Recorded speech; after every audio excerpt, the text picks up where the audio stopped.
The decade of the 1960s wrote itself into history with names of pride and shame, words for all time and words of passing fancy. The decade created a new vocabulary of the magnificent and the minuscule.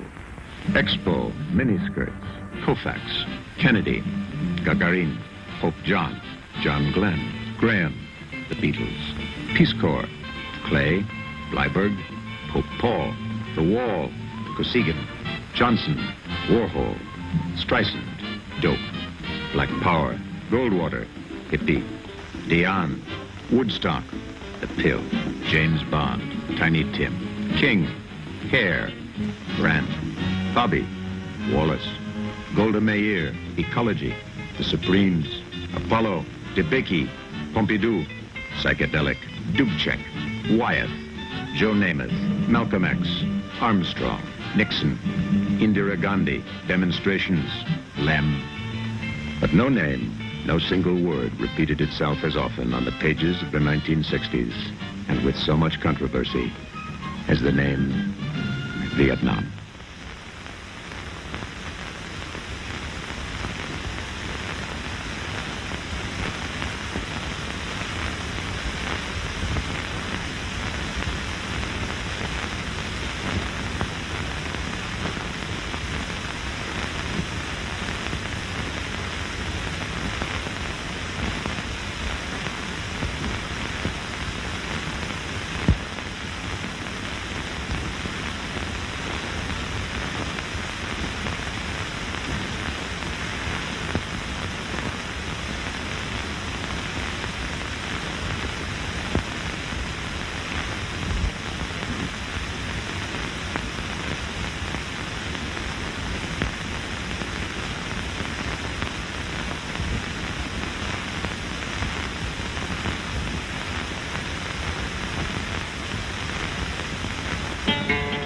It was a strange mixture of peace and war, a battlefield nowhere and a battlefield everywhere. Life during the day, death at night, an ally at one moment, an enemy the next. A lush jungle mixed with the rust of barbed wire. It was all of this. Those who wanted to find the war might have had to hunt for it. Those who didn't want to find the war often became the hunted. And around the world, and particularly the United States of America, there was another battle, a battle of words, of politics and debate. The question was, who was the hunter in Vietnam and who was the hunted? Who would define aggressor and defender? And there was the larger search for a definition of the word peace. Did peace mean only the absence of war, or the absence of war and fear and oppression? This film is a story of the 1960s in two parts, the story of both conflicts, of war and debate. In the 1960s, many Americans did not believe the United States should help South Vietnam, and dissent and demonstrations became, to some, a way of life. But in the beginning of the 1960s, the threat and the prophecy were clear. I think we faced an extremely serious and intensified struggle with the communists. When we've talked about and read stories of 7,000 to 15,000 guerrillas operating in Vietnam, killing 2,000 civil officers a year, 2,000 police officers a year, 4,000. Now, there's been an election in Vietnam in which 75% of the people, or 80%, endorsed the government. And yet we read how Vietnam is in danger because of guerrilla operations carried on by this small, well-disciplined, well-supplied across the border group of guerrillas. How we fight that kind of a problem, which is going to be with us all through this decade, seems to me to be one of the great problems now before the United States. Both the threat and the prophecy were made to a land of many gods. Hardship, poverty, disease, and war had never eroded the faith of the South Vietnamese, their faith in something much higher and larger than themselves. That faith's name to some was Buddha. His name to some was Jesus. His name to some was Confucius and Lao Tzu and Brahma and a myriad of names of ancestors. But in the strange and sometimes strained combinations of gods and faiths in this land, there emerged a commonality. There was a belief that this earth was not all. There was a cause and a reason for being, a cause larger than simply sustaining life. And this force was so powerful, so true, so real, that it was the reason for life itself. The stuff of South Vietnam was neither rice nor jungle, neither the delta nor the mountains. Its heart flowed with undefined faith, and from the undefined came its strength. Too easily, a stranger would say, he's a Buddhist, or he's a Catholic, or he's a Taoist. But the religions were countless and overlapping. The oldest form of Christianity in Vietnam was Roman Catholicism. Since the partition of the Vietnams, hundreds of thousands more Catholics came to the South, where the practice of religion was still free.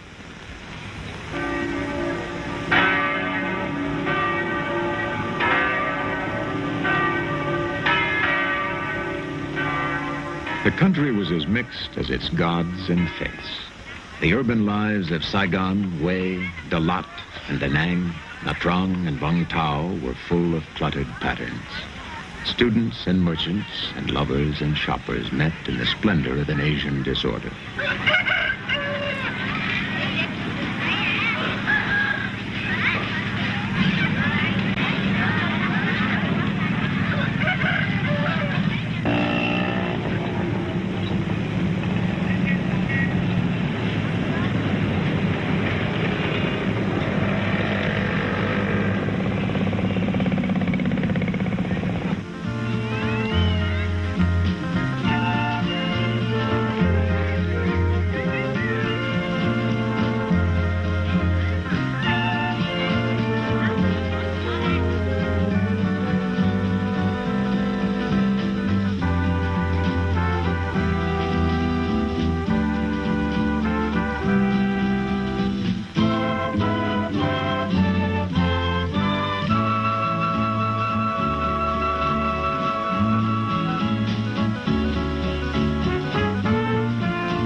Most of the populace paid no heed to the clamor of the cities and the sounds of horns and hawkers.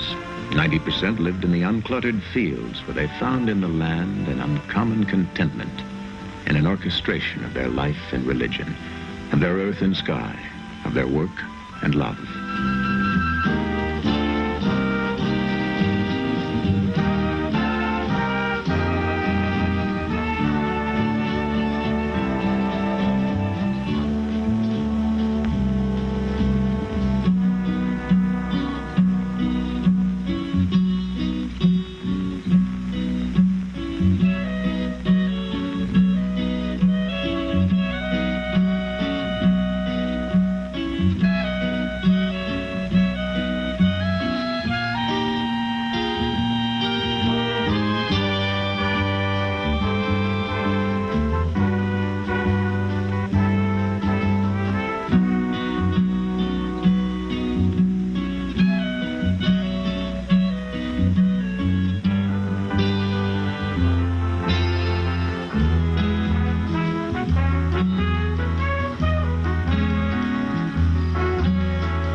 But in Vietnam, the serenity of life and earth and family and prayer had a new intruder. The intruder was not always visible, not always apparent. At times it was difficult to believe he was present in the country at all. But he was. His habits were irregular, his preceding route was unknown. His next steps were never told in advance. But the evidence that he was there was fast becoming a part of every horizon.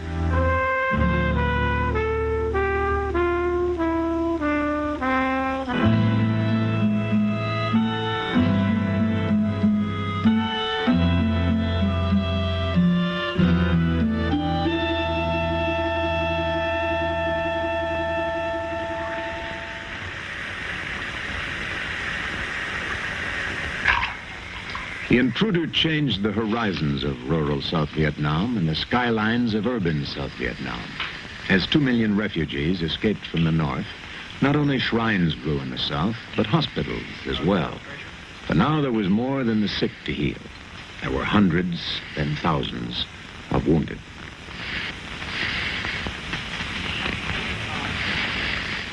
Let's have another recital, please.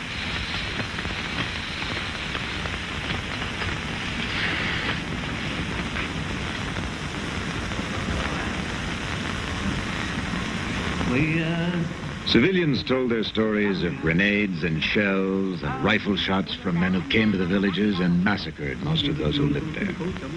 They talked of pillage and fire and atrocities by the Viet Cong and by men who came from the north. The ones who still lived wore deep scars. The memory of a single day would last through their lifetimes, in their minds and on their bodies.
These are films of South Vietnam after the destruction of a village by the North Vietnamese. To those in command of North Vietnam and the Viet Cong, the pursuit was a united Vietnam under Hanoi with a communist government. To those in South Vietnam, the pursuit was to be left alone. But they were not left alone. The story was always the same. It became a daily way of life and a daily way of death. Village after village, city after city. Today, dozens killed in one area, hundreds in another, thousands in another.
Often mass graves were located months after a massacre.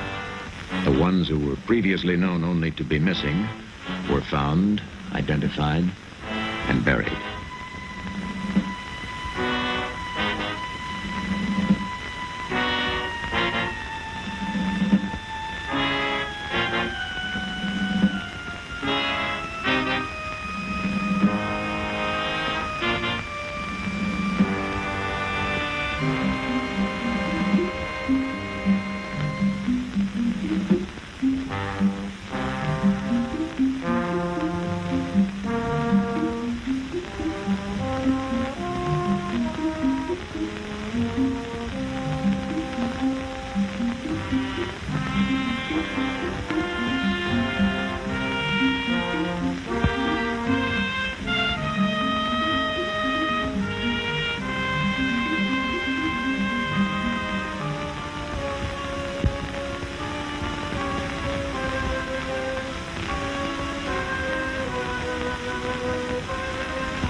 In North Vietnam, rallies of victory were held with regularity.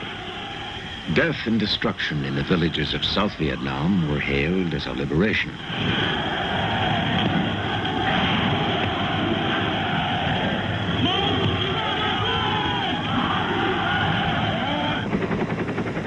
The South Vietnamese reacted with missions to search for and destroy the weapons used against them. In the early 1960s, reconnaissance flights began. From the air, the land looked lush and innocent. Signs of an enemy or weapons storage were non-existent. If this lush land held secrets, it was rarely apparent from those in the quick overflights. And so the missions were preserved on film for later study by trained and unhurried eyes. Each flight brought to Saigon a precious cargo of photographs.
The evidence was unmistakable.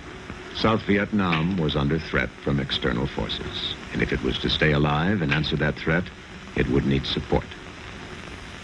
On the occasion of your New Year's celebration, my fellow Americans and I extend our very best wishes for the prosperity and well-being of the government and the people of Vietnam. In your struggle against aggressive forces of communism, the sacrifices that you have willingly made, the courage you have shown, the burdens you have endured, have been a source of inspiration to people all over the world. Let me assure you of our continued assistance in the development of your capabilities to maintain your freedom and to defeat those who wish to destroy that freedom. And so the Americans came to Vietnam. Other countries came as well to help the South Vietnamese. Australia, New Zealand, the Republic of Korea, Malaysia, the Republic of China, Thailand, and the Philippines.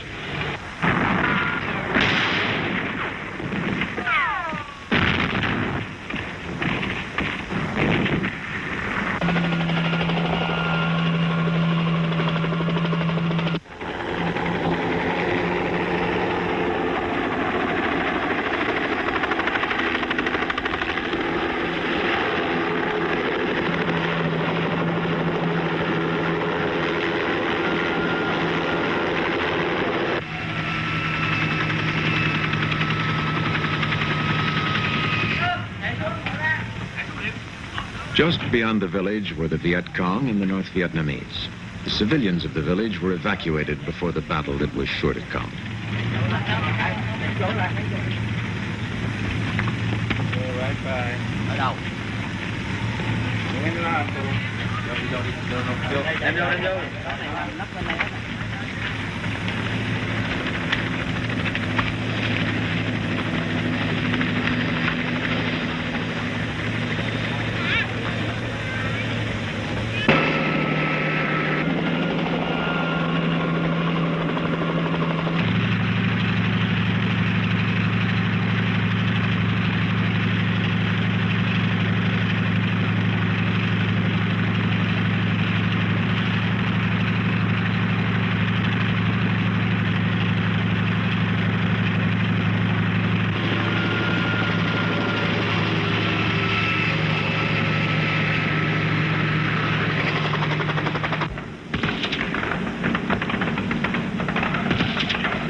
Discovered are the prisoners taken by the North Vietnamese and the Viet Cong.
The battle for today is over.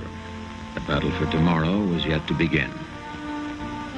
In the night that separates the two, the enemy would resupply and regroup and replan to take the village once again. The day-by-day price of holding a village was not cheap.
In the 1960s, 40,000 Americans were killed in Vietnam, and there were another 1,000 whose fate was not known. And the wives of the missing appealed to the representatives of North Vietnam. We are very puzzled about why they won't tell us whether or not the men are alive or dead. It seems a very simple thing for them to do. They have told many wives to come back and demonstrate against the United States government. And they implied that we should join the Women's Strike for Peace and that this would be the most helpful thing that we could do to help our men. Once we educate the general public, not only in this nation but worldwide, to the true facts that these men are in fact not being treated the way Hanoi would like to paint the picture, then I believe public pressure will be brought to bear upon Hanoi, and they will be shown up for the dishonesty and distruth that they are putting forth. We tell the world, we have not heard, we do not know. Please just let us know if our husbands or sons are alive. This is so little to ask. I've gone to see Senator McGovern since he has been to Paris and has talked with the North Vietnamese.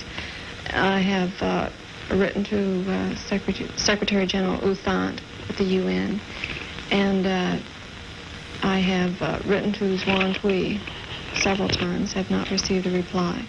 In one of my most recent letters to Senator Fulbright, I said, last summer I wrote to you asking for an appointment with you and expressing the idea that the most vociferous critics of the war had very probably lengthened the war and thus had a detrimental effect on the possibility of release for the prisoners. At that time, you refused to see me on the grounds that my idea was so preposterous, and that was his phrase, that visiting with me would serve no purpose. We're going back today to Paris in hopes of finding the information that we originally went there seeking. On September 17th, the North Vietnamese promised to send us letters regarding our husband's status and well-being. We have not to date received those letters.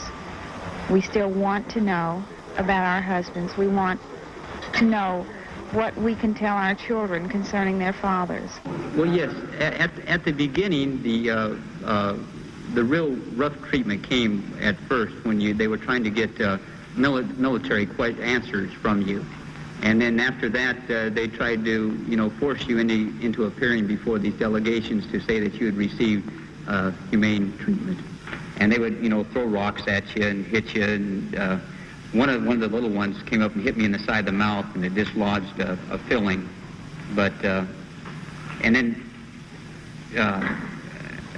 then once I got to the camp, they refused to give me medical treatment, saying that I was going to die in 4 hours if I didn't give them information. I just finally passed out. The North Vietnamese tried to get Lieutenant Commander Stratton to appear before a press delegation and say that he had received humane and lenient treatment. He refused because his treatment hadn't been humane. He had been tied up to ropes, with ropes to such a degree that he still has large scars on his arms from the rope burns which became infected. He was deprived of sleep, beaten, had his fingernails removed, and put in solitary, but the North Vietnamese insisted that he make the false humane treatment statements and threw him into a dark cell alone to think about it for 38 days. I feel a strong obligation to the men back there. They know that I'm going to come back here and tell the truth, and that's what they wanted.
A great free debate, perhaps the greatest of all time, surfaced in the United States, and a country gave birth to 100 voices in universities, in town halls, on television, and in Washington.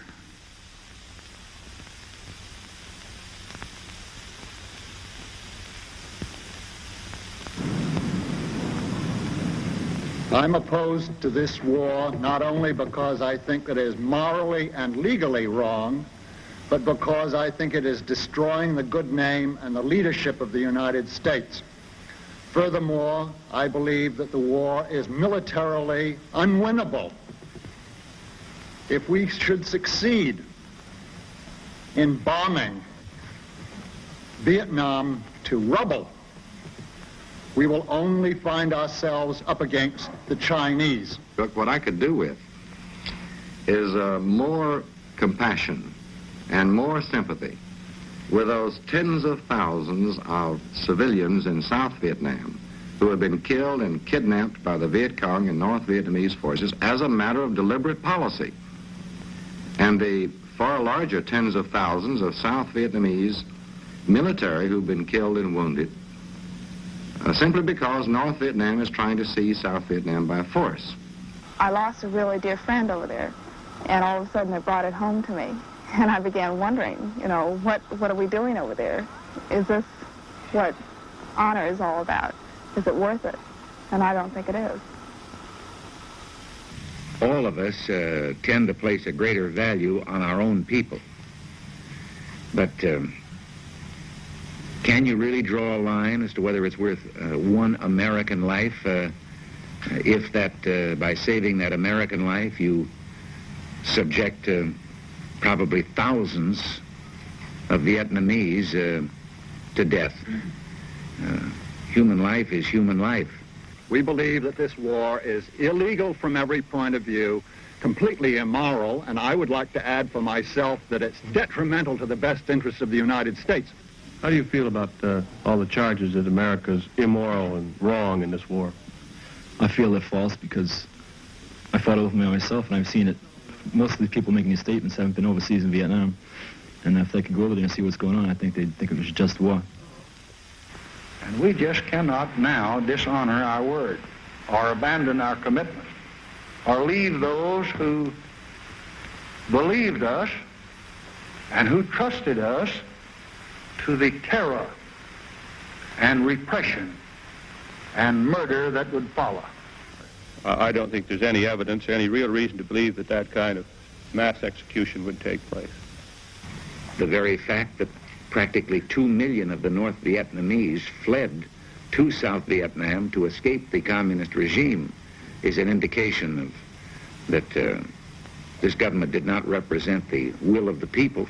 Not only are we bleeding our men, having them die in Vietnam, we are spending at the rate of about $30 billion a year, $2.5 billion a month in Vietnam.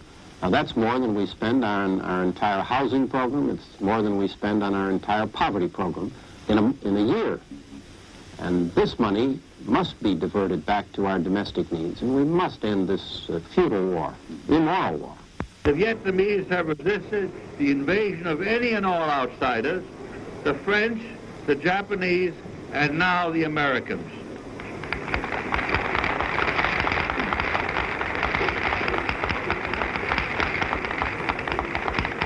And let me say, as one whose opposition to our policy in Southeast Asia long preceded the rising tide of revolt against it, that there can be no peace by negotiation. The NLF is part, of course, of South Vietnam, a part that is like an alien body, fed, supplied, supported, and kept up in some state of vigor by a hostile force outside the country, namely in North Vietnam. I wonder how we in this country, or somebody in any other Western European country, would feel if such a force existed within their ranks and somebody from the outside would tell us now, be a good boy and let those people determine your fate. It started out as a colonial war, it became a civil war, and we intervened on one side, a thing which this country has never done before, and I hope never does again. Do you feel that what you've gone through and what you're going to have to go through the rest of your life was worthwhile? Yes, I do. Because I think just about all people should think of just one thing right now, and that's freedom. And the only way we're going to get freedom is to protect ourselves, whether it's in this country or in other countries that need our help. And I think a lot of people feel the same way as I do. Well, I've said that we ought to publicly indicate our willingness to accept a new government in South Vietnam, which would be a coalition government or a fusion government. I don't really care what they call it. You'd have to anticipate that it would include elements of the National Liberation Front, because this is really what the war has been fought about. The purpose of communists is to have a coalition government, and from that to dominate the South Vietnam under the communist regime. And our people in South Vietnam don't like it to have a communist. Well, to those who are flirting with communism, I can only say, have you ever lived under a totalitarian government? Well, I have lived under two types, National Socialistic as well as communism. And I know what I'm talking about. Why don't you ask a Hungarian or a Czech or a Pole or anybody else how they like it before you really ignore the facts of life and support something that you wouldn't want for yourself or for your children?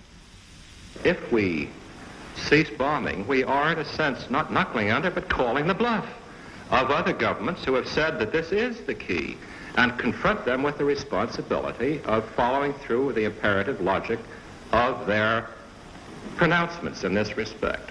Well, it's a risk for peace. That might be one element, but I don't hear very many people talk about stopping the invasion of South Vietnam by the North Vietnamese. It seems to me that the two go hand in hand. There had been 4 or 5 bombing halts. The Soviets had asked us once to halt the bombing for 2 weeks. The suggestion being, the thought being, that they thought negotiations could begin within that period. And the bombing halt lasted for 37 days and was resumed when nothing had started. I have now ordered that all air, naval, and artillery bombardment of North Vietnam cease as of 8 a.m. Washington time, Friday morning. This is the kind of peripheral struggle that I think should be compromised. Now, I don't mean by that we run out and run it. I don't advocate we just say forget it at all. But it isn't of the kind of importance that surely would cause great nations to go to an all-out war. If you're going to fight a war, I believe in winning it, because you're losing lives. And this is one thing ought to be #1 priority. And whenever you get into a war, my own idea is get everything you can, fast as you can, use everything you can, and get it over with. And I preach this, I'm not saying anything new.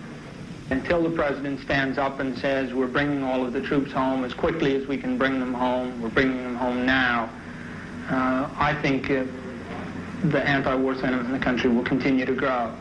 We have to bring them home, and we have to bring them home immediately.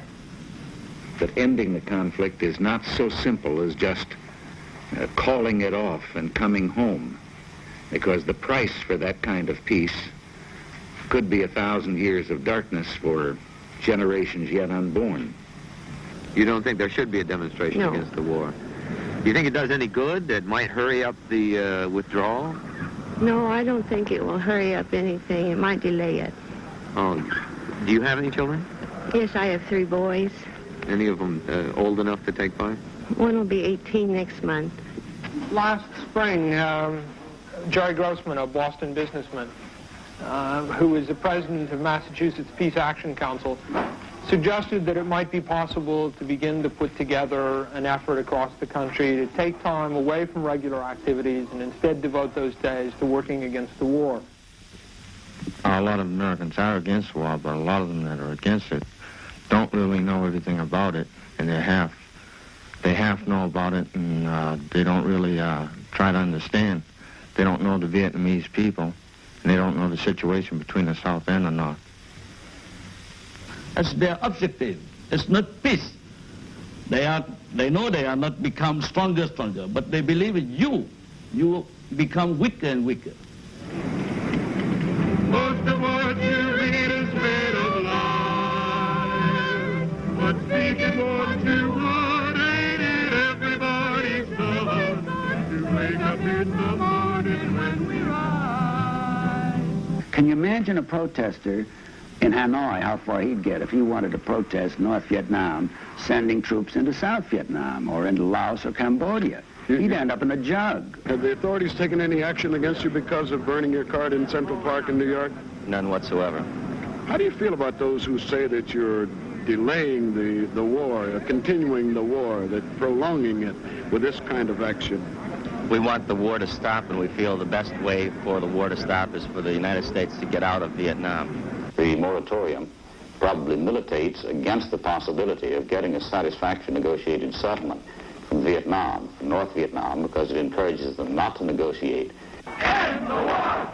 End the war! End the war! End the war! End the war!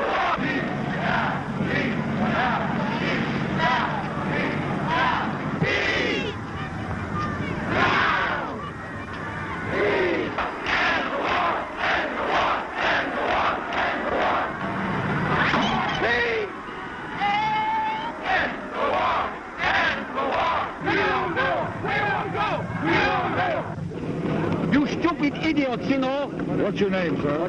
Never mind my name. I'm from Hungary. I'm a freedom fighter. I fought the communists. The bastards. Those idiotic anti-communists. You stupid idiots. I would shoot you all. Like the Russians will shoot you if they come. And half of you have no jobs. You're hanging around the Tudor Street, you demonstrators. You should be out working or do something in the hospitals. It's a disgrace what you are doing here against your own country. I'm ashamed for America, and I'm not an American. I'm a Hungarian. Who have died in this war. The many people who died, people die since time immemorial. That's nothing new. People is dying for freedom. People has to die for their children, for their future, for a free America like you here now. You couldn't walk around in Peking because you're misled. Deep inside, I'm sure you're all very, very decent people. And you want the best for humanity. But humanity is finished in the communist countries. You should be not shot, that's too good for you.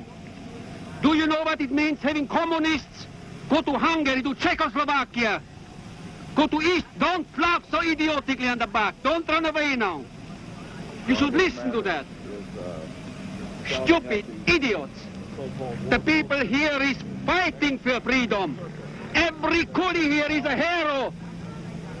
Every coolie, every Vietnamese should get a medal, and every American who works so fights here is a hero. You will realize when it's too late. The debate went on. The demonstrations went on. And every president of the United States during the 1960s had voiced his endorsement of the United States position. Today, the communists reach ruthlessly for domination over Southeast Asia and are trying to break our will to foil the attempt.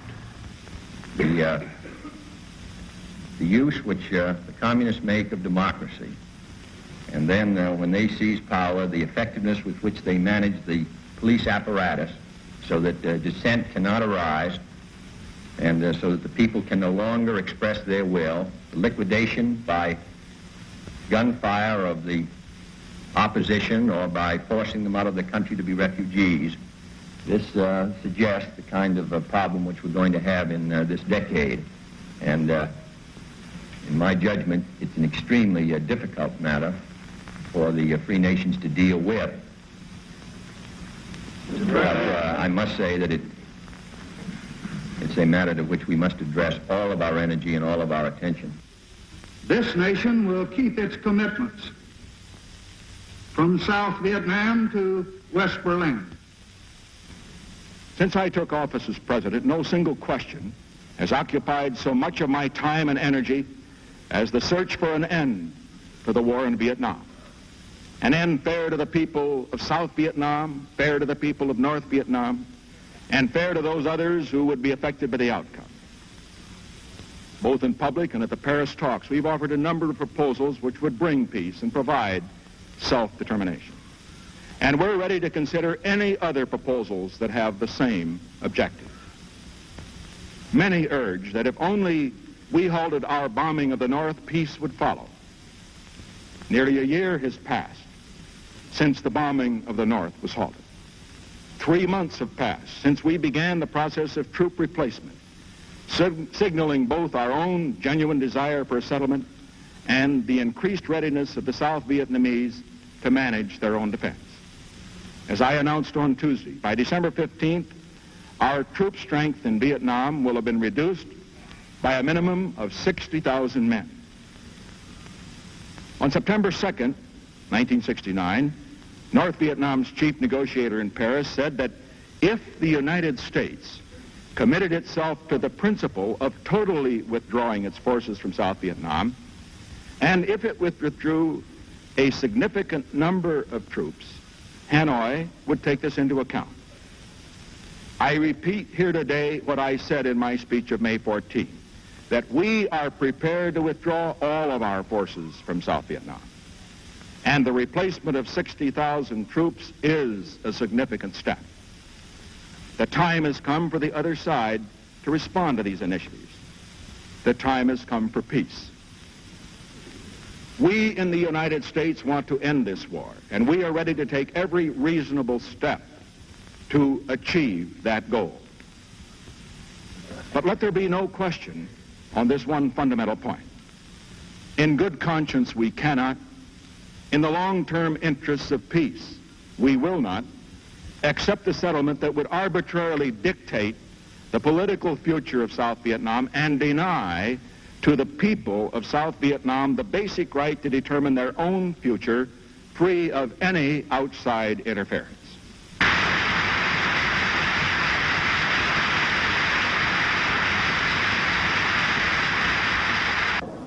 But the demonstrations and parades continued with a yell of hell no, we won't go.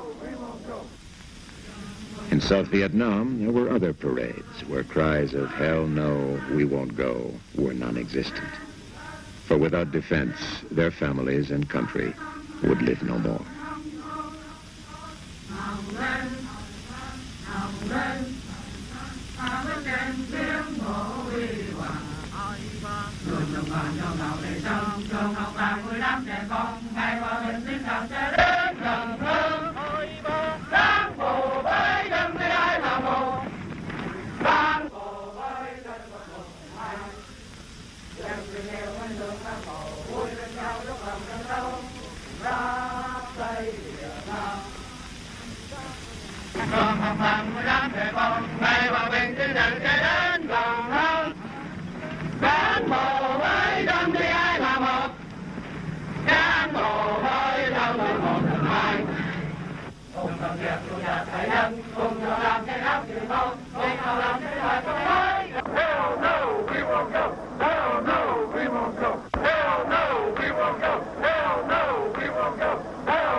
But still the cries went on. Into the closing nights of 1969, candlelight parades marched down Pennsylvania Avenue in Washington. The freshly lit torch became one symbol to one group in one land. And it became another symbol to another group in another land.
flames were still bright on December the 31st, 1969.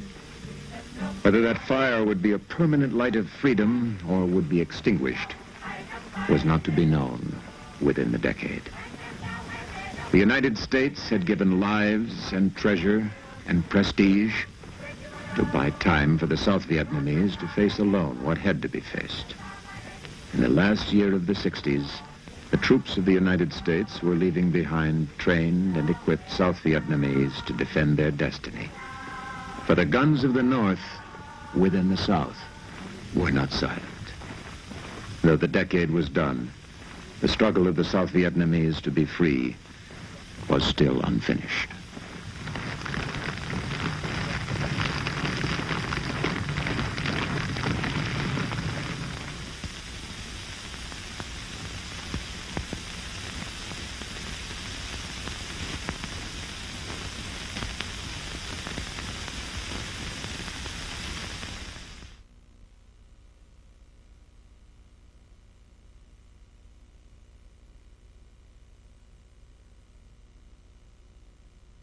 First Cavalry Division, Air Mobile, was activated in July 1965 at Fort Benning, Georgia, giving the Army 5 types of combat divisions: infantry, armored, mechanized, airborne, and now Air Mobile.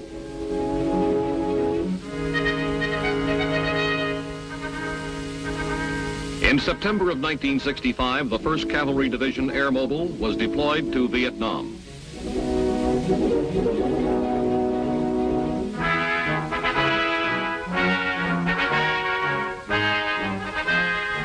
Paraphrasing Secretary of Defense Robert S. McNamara, the introduction of air mobility will greatly increase the Army's capability to meet all kinds of threats. It places the Army on the threshold of an entirely new approach to the conduct of land battles. The designation Air Mobile expresses the ability to move by air and is what makes this division different, its greater degree of air mobility than any other.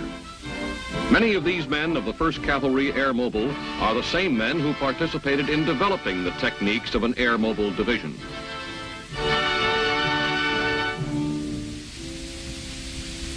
When testing the concepts of air mobility, they were members of the 11th Air Assault Test Division and the 2nd Infantry Division.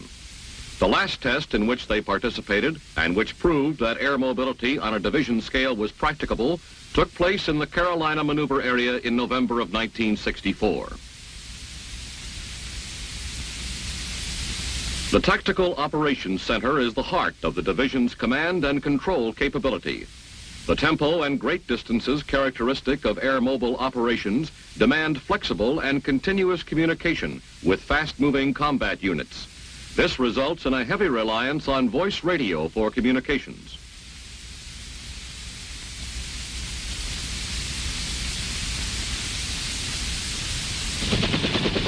In order to maintain close control, commanders and their staffs move with as well as communicate with their forces.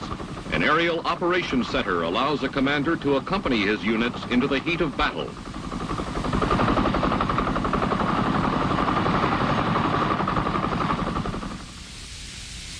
Although tactical air mobile units rely largely on voice radio for communications, scaled-down air transportable radio teletype facilities are used for communications between the division and major subordinate elements. Here, a request for aerial surveillance gets prompt attention from the aviation group. Aerial surveillance is needed to identify, locate, and report enemy targets within the division's operational area. The increased dispersion and mobility of an air mobile division increases the need for timely and accurate intelligence.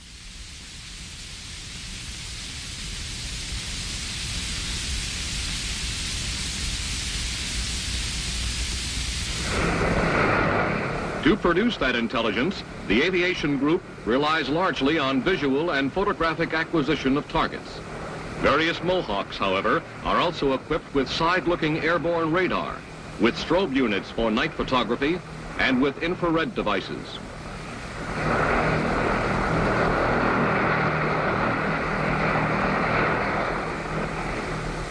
The majority of missions flown are for specific search, For example, to reconnoiter a particular area for suspected enemy missile sites.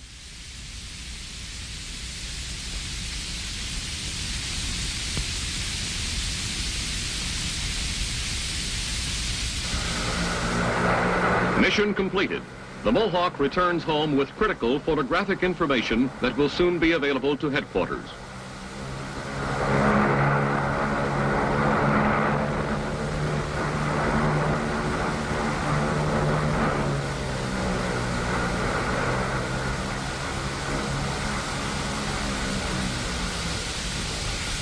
While the film is being processed, the pilot is debriefed for additional information on enemy activities that he may have spotted.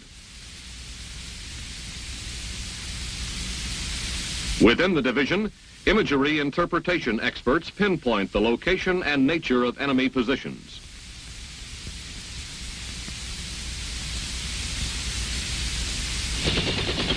A second major intelligence capability of air mobile divisions, which is employed at battalion, brigade, and division levels, is the visual location of enemy movements.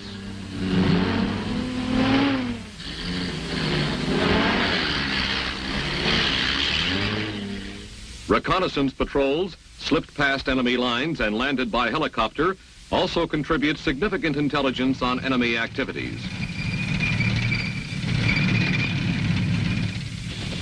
Surveillance can also be conducted during night operations and periods of low visibility.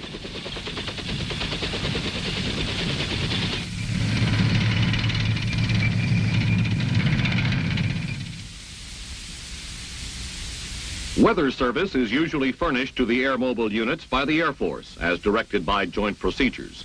24-hour and 72-hour forecasts are transmitted to subordinate Air Force elements in the area several times daily.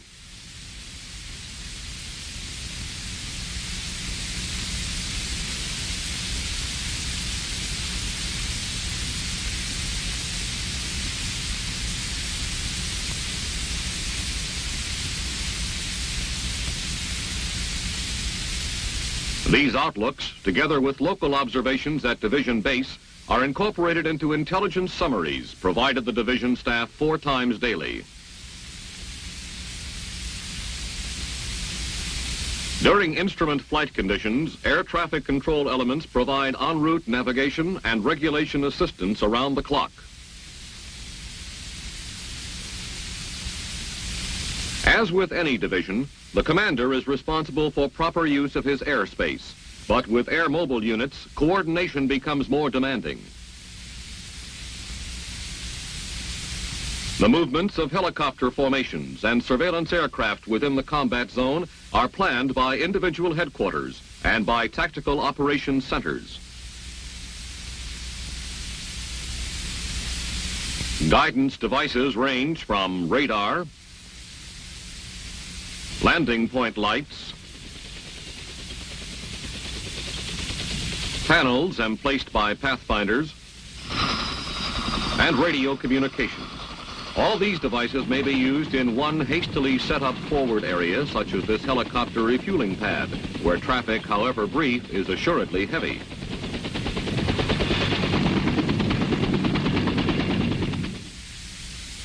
The Air Force elements coordinate movement of their supporting craft through the corridors within the Army-controlled block of airspace.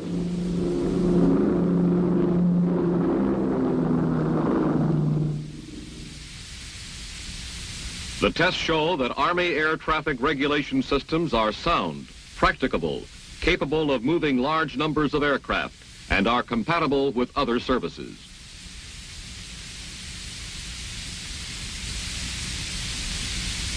It is now D-Day -1. Plans have been made and operation orders issued. Final coordination is effected and instructions issued by the commander of an air mobile helicopter battalion to his staff and company commanders. They, in turn, brief their platoon leaders and pilots and make last-minute plans for the attack. As H hour approaches, details are checked here and by every unit commander throughout the division. This operation will move 2 brigades of 3 battalions each more than 100 miles to seize bridgeheads 50 miles behind enemy lines. During this test exercise, troops of the 82nd Airborne Division represented the enemy.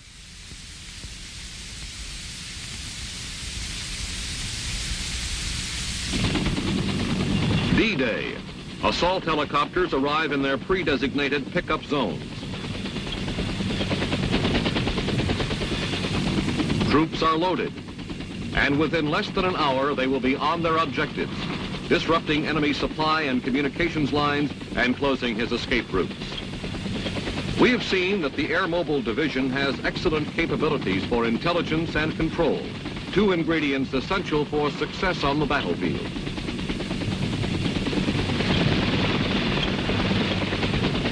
Now let's look at the capability that is expressed in its name, air mobility.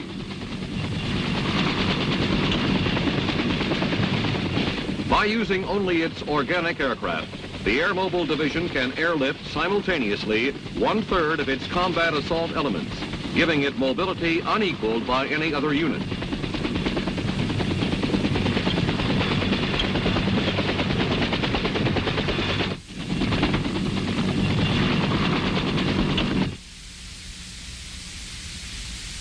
When Army aircraft are reinforced with aircraft from the Air Force, and with the use of airborne techniques to put assault units on the objective, this capability is increased tremendously. These varied mobility means are the distinctive features of air mobile units. Once on the objective, their mission is the same as any combat unit, to close with and destroy the enemy.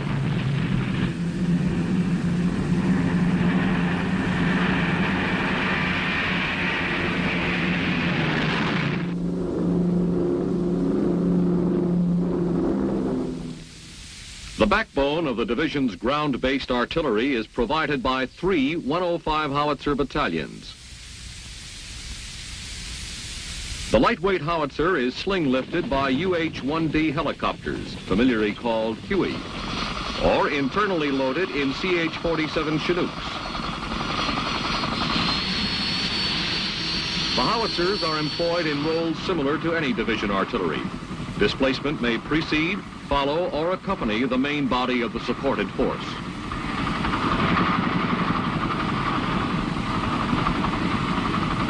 For placing suppressive fire close to the maneuver element, aerial rocket artillery provides a highly mobile capability. These helicopters, armed with 2.75-inch rockets, can deliver effective fire support with 300-foot ceilings and 1/2-mile visibility. They also assure readily available fire support when ground-based artillery is being displaced.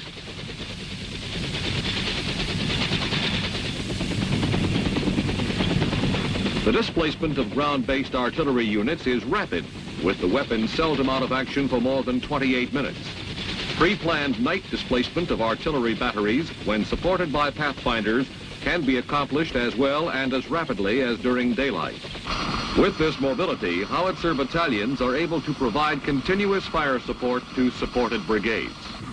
While supporting fires soften up the objectives, protection for the troop columns en route is provided by armed helicopters of the aerial weapons companies. By ranging ahead of troop carriers, escort aircraft neutralize enemy anti-aircraft weapons, draw enemy fire away from helicopter formations, and divert the main force around heavily defended enemy positions.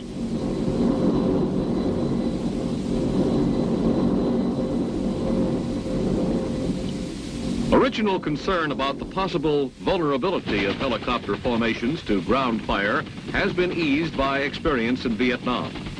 The exposure time of helicopter formations is considerably reduced by the altitude and approach routes flown.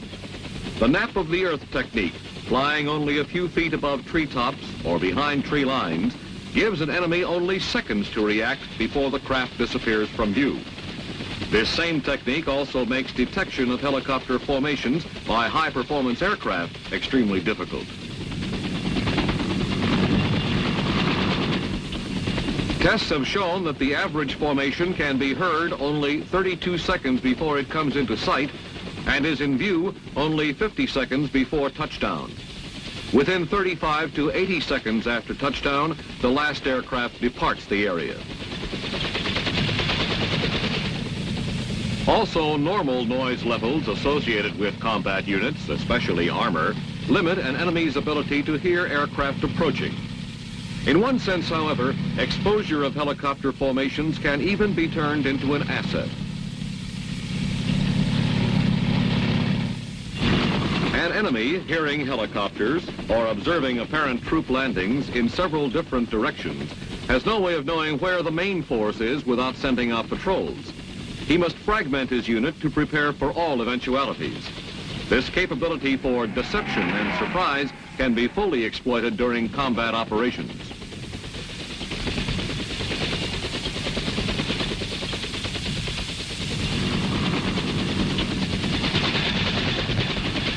Armed helicopters traveling with the troop-carrying helicopters disrupt enemy defenses and keep his forces disorganized until the troop carriers arrive on the objective.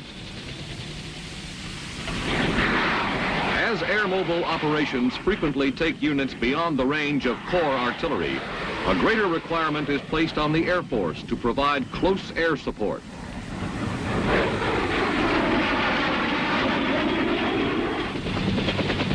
Only 40 minutes after liftoff, the lead infantry elements arrive to secure objectives behind enemy lines.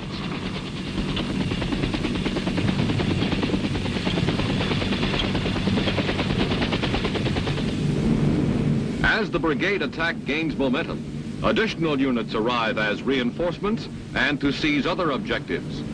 The versatility of air mobile units is improved by their partial airborne capability, another effective means of delivering large numbers of troops on the objective. After the initial assault, helicopters are redistributed to air-landed and air-dropped units to increase their mobility. Terrain that prohibits aircraft landings is no barrier to air mobile troops. Infantry units can rappel into an otherwise inaccessible area to seize vital installations. And engineers can soon have a helipad operational. From the various landing zones, the units move quickly into concealment and then move out to seize objectives. Once on the ground, air mobile units still retain a mobility superior to other infantrymen. They can leave behind much equipment with the assurance that it can be delivered quickly when needed. Thus, unencumbered, air mobile units operate cross-country without depending on road nets. Conversely, small parties can throw up roadblocks which, backed up by suppressive aerial fires, will force enemy units off the roads. Tactical mobility is further enhanced by the ready availability of on-call helicopters to extricate and redeploy units. Whatever the means of delivery, air mobile troops have the distinct advantage of hitting the objective within minutes after liftoff.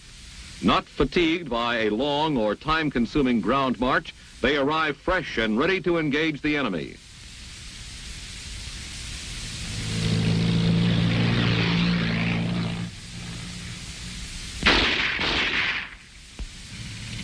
A counterattack by armored units or combined arms teams poses one of the most serious threats to air mobile units, which have dispensed with armor and heavy anti-tank weapons in favor of increased mobility.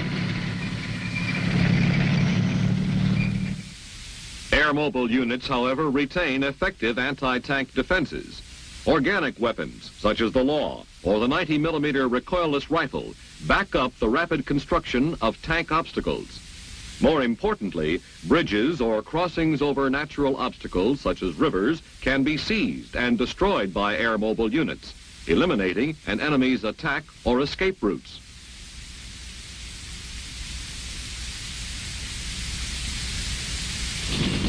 Air mobile units, which are not dependent upon such crossing sites, can then press their attack against a constrained enemy who can be pinned against the natural obstacles.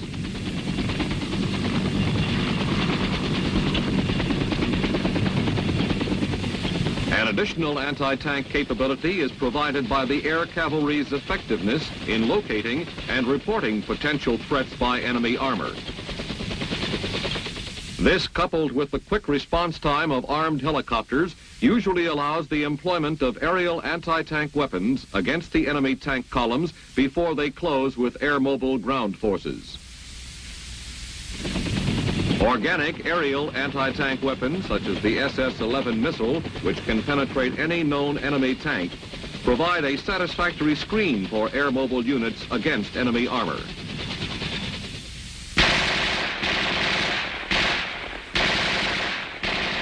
Once an objective is taken, there follows the equally important task of holding that objective.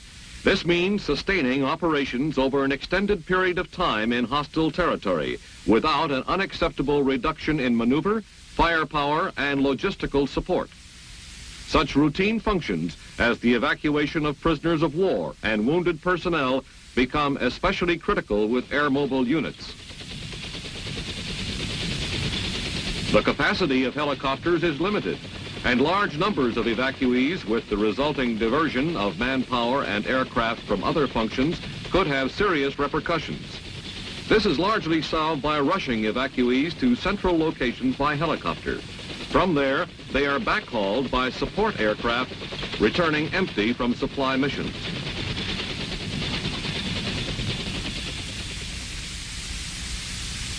Sustained operations in hostile territory also demand adequate security of forward bases against enemy ground attack. The large number of aircraft in logger areas and near command posts makes detection from the air likely. While air mobile techniques employ minimum ground security forces, they emphasize such passive measures as dispersion of aircraft and concealment of command posts. They also rely heavily on accurate intelligence and the speed with which on-call forces can redeploy to reinforce a base under attack.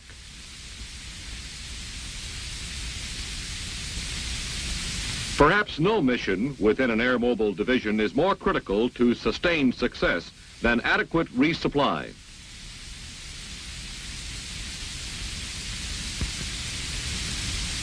All supplies originate outside the division and are handled by a logistical command.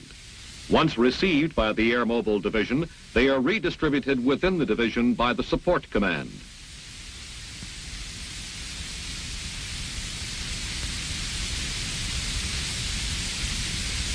The control center determines where the inbound cargo is most urgently needed, and when the en route pilot calls in, he is diverted to that site.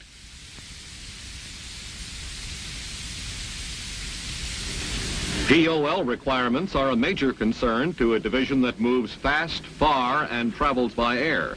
Resupply must be quick and plentiful.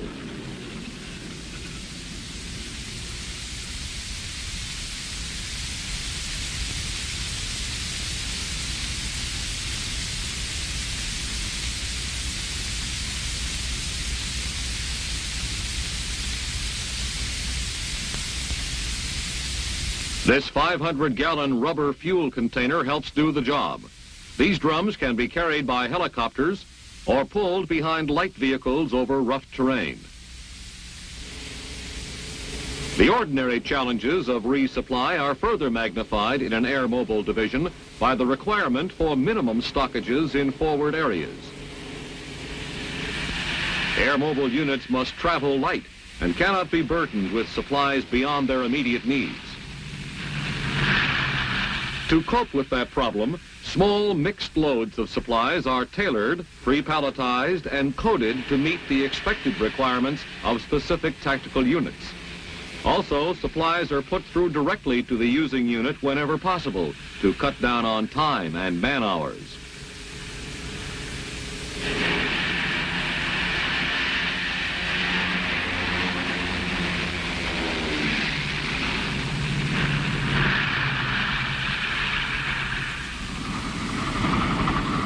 Refueling areas are established concurrently with air mobile attacks and within a short flying time of the objectives.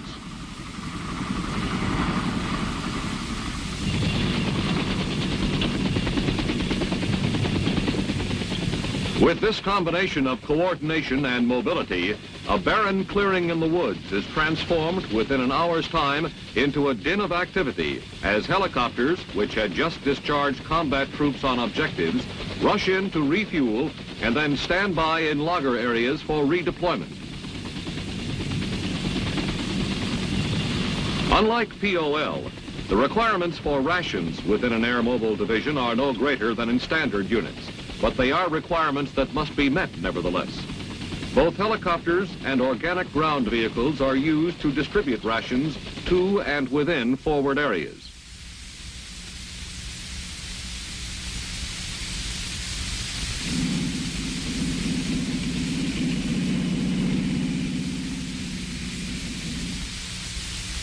Scaled-down purification units, which are quickly set up and readily transportable by air, assure a plentiful supply of safe water from local sources.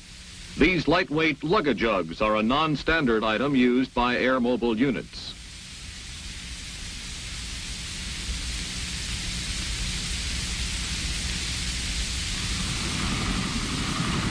In any division, the systems and functions are dependent on each other for success. Firepower is of little import without intelligence, mobility of little consequence without communications, and all of these systems will soon deteriorate without proper maintenance procedures.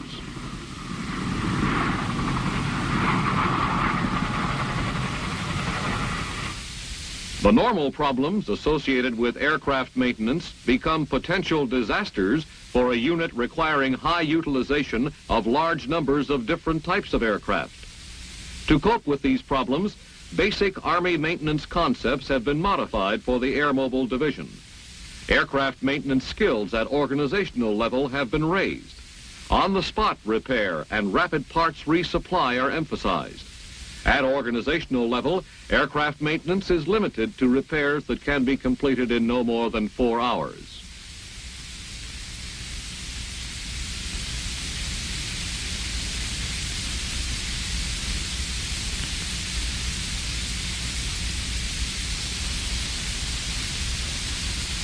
Direct support maintenance is performed by aircraft maintenance companies organic to the division, either in forward areas or at the division base.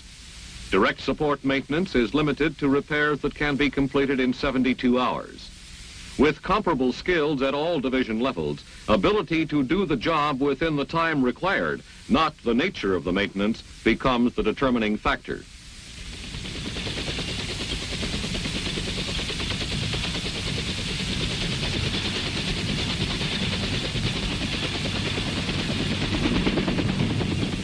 Higher level maintenance is provided by a non-organic general support, maintenance, and supply battalion.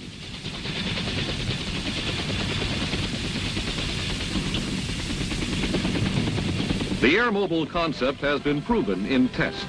Now in Vietnam, it is being proved in combat. In tactical situations, the distinctive capabilities of the Air Mobile Division are due primarily to its greater strength in organic aircraft. Other divisions, in varying degrees, can be moved by air. The Air Mobile Division, more than any of the others, can also move itself by air. This is what enables the Air Mobile Division to move rapidly and directly to key objective areas over any kind of terrain and deliver its soldiers fresh and ready for immediate combat, to maintain operations at a rapid tempo and high intensity and respond swiftly to changes in the tactical situation, to support itself logistically within the division area by means of its organic aircraft, to operate in enemy areas using only the enemy's vertical flank to get in and out, and to exploit rapidly any opportunities presented by the enemy and any advantages achieved by other friendly forces.